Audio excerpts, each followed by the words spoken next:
ខេត្តកំពតត្រៀមទុរេនជាង2តោនឲ្យភ្ញៀវទេសចរភ្លក់ដោយឥតគិតថ្លៃក្នុងព្រឹត្តិការណ៍មរតកផ្លែឈើនិងនំចំណីកំពត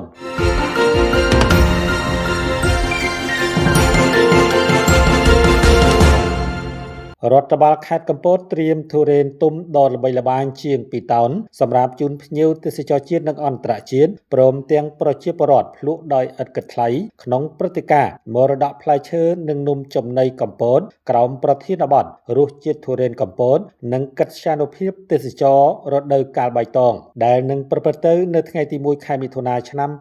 2026ចាប់ពីម៉ោង2រសៀលតទៅនៅសួនច្បារទល់មុខផ្សារវិថីម្ហូបអាហារខេត្តកំពតលោកសយស៊ីណុលប្រធានមន្ត្រីទេសចរខេត្តកំពតបានឲ្យដឹងថាការរៀបចំព្រឹត្តិការណ៍នេះទទួលបានការគាំទ្រ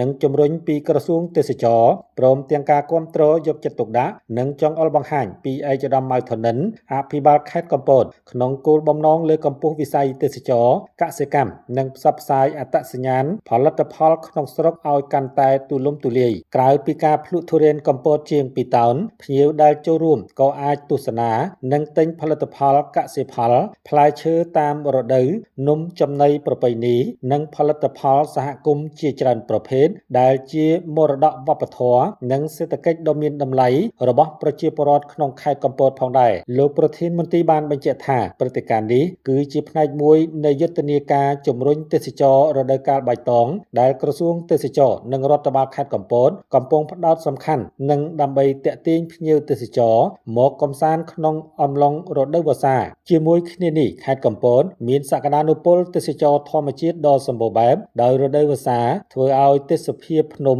ទឹកជ្រោះសមុទ្រនិងចំការផ្លែឈើមានភាពខៀវស្រងាត់ស្រស់ស្អាតនិងមានខ្យល់អាកាសបរិសុទ្ធដែលអាចផ្ដល់បទពិសោធន៍ថ្មីៗដល់ភ្ញៀវទេសចរព្រមទាំងជួយបង្កើនចំណូលដល់សហគមន៍មូលដ្ឋានតាមរយៈព្រឹត្តិការណ៍នេះរដ្ឋបាលខេត្តកំពតរំពឹងថានឹងរួមចំណែកលើកកម្ពស់កេរ្តិ៍ឈ្មោះទុរេនកំពតផ្សព្វផ្សាយសក្តានុពលទេសចររដូវកាលបៃតងនិងជំរុញការគាំទ្រផលិតផលក្នុងស្រុកស្របតាមគោលនយោបាយអភិវឌ្ឍទេសចរប្រកបដោយចីរភាពនិងបរិយាបន្ន